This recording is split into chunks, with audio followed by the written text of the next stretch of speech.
Jeudi 14 décembre, les États-Unis ont mis fin à la neutralité du net. Ce scénario est-il possible en France? On vous explique.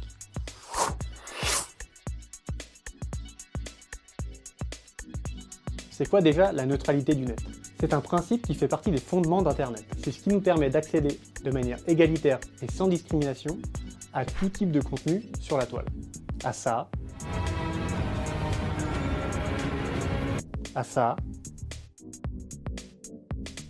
ou encore à ça. En France, ce principe est garanti par un règlement européen depuis 2015.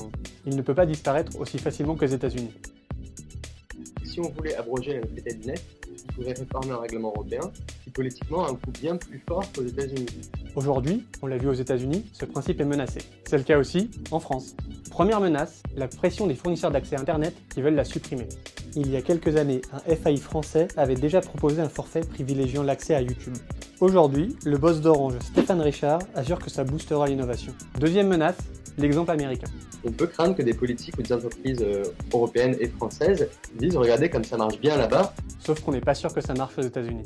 Ce qu'il faudra regarder, c'est la perte de compétitivité, la perte d'innovation que la destruction de la neutralité du net aura causé aux États-Unis. Troisième menace, la centralisation de plus en plus forte d'Internet.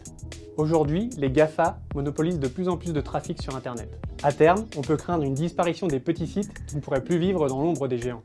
Et dès lors, le principe de la neutralité du net n'aura plus l'air d'avoir beaucoup d'utilité. Et sans neutralité, le net ne sera plus forcément ultra. Net plus ultra, vous l'avez? C'est drôle.